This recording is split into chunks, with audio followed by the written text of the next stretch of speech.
Hi, I'm Matt Hernandez, and this podcast is Book Chat with You. In this podcast, I do my best to try to elicit, conversation back and forth about literature. It's not about me.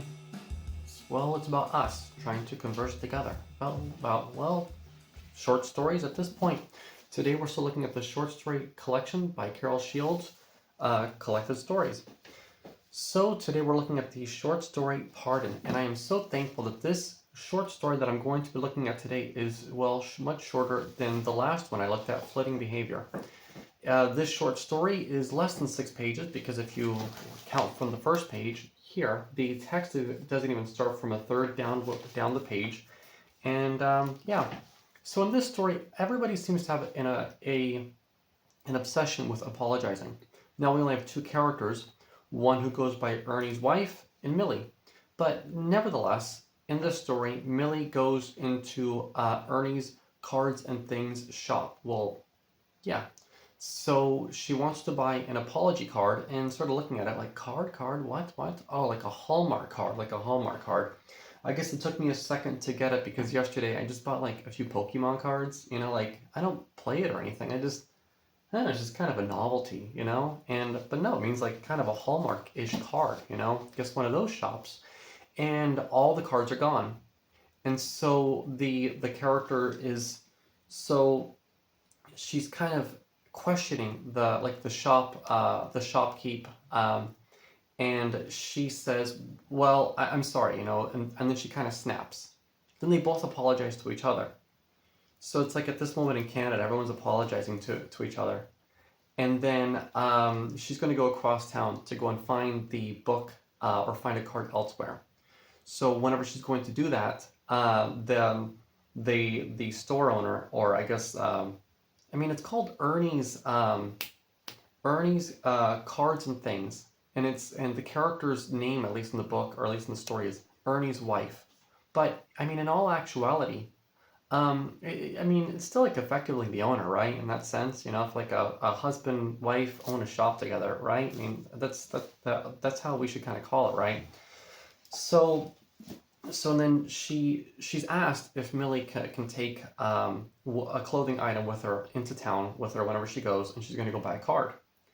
And I kind of like that because at least here in China, I try to, be friendly with everybody inside of any kind of shop because, I need that kind of rapport. I need that kind of relationship wherever I might go.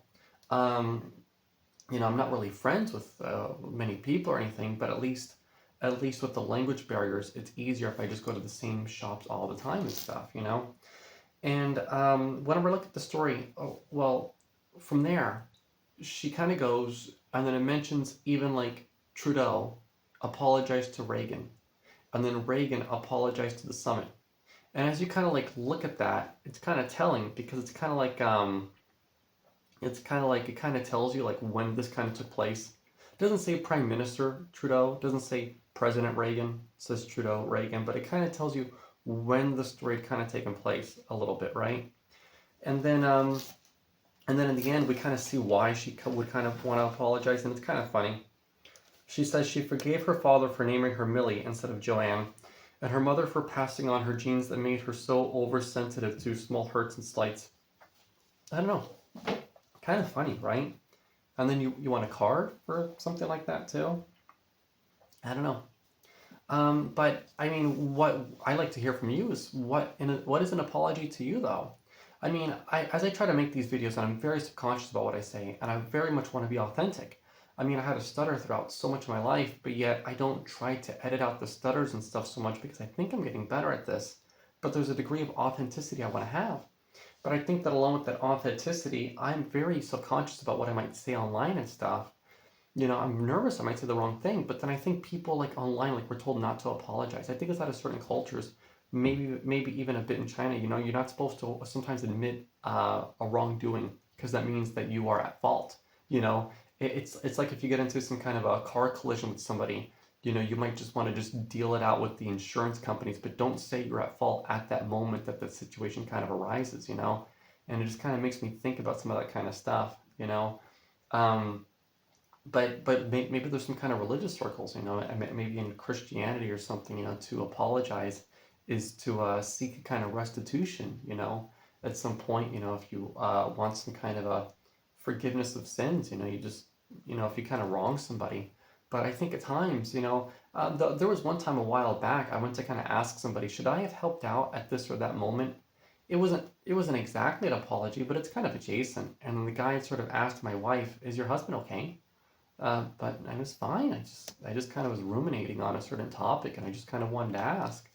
So I mean, what is kind of an apology for you? Because I mean, for me, I guess it means a few things.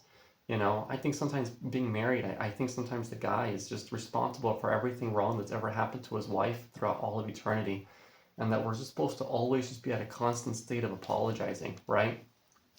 But anyways, I'm going to show you guys here, page 82 on this side of the screen, and then I'll give a few thoughts. So I'm actually going to go from the first page of the story this time.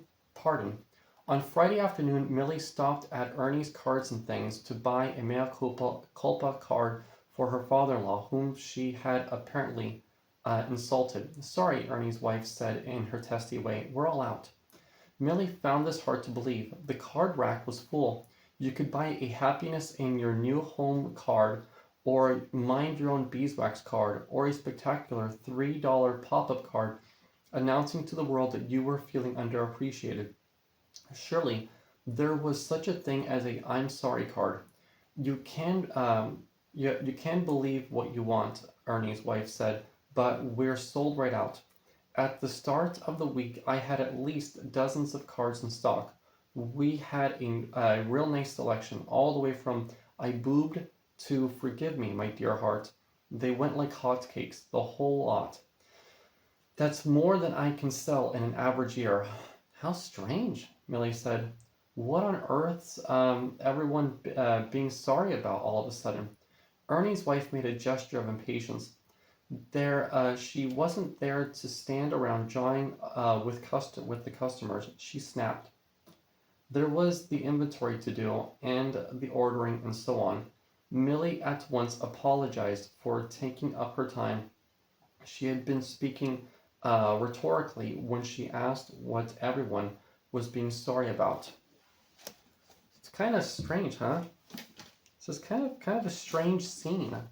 But maybe just buying cards like that is kind of a strange scene. I don't know. I went to buy someone a card who was very nice after my second son's birth, and I never got him the card, and maybe I still should give him the card. Maybe he'd think it's weird though, right? If I give him the card after so much time has passed? I don't know. Maybe I should. I don't know. But anyways, I hope this is long enough, and I would love to hear your thoughts about these things, to read the story Pardon by Carol Shields, to hear your thoughts about apologizing, apologies, and what one can do. Apparently, maybe don't go to Ernie's Cards and Things, because they might have run out of apology cards, but whatever else you might do.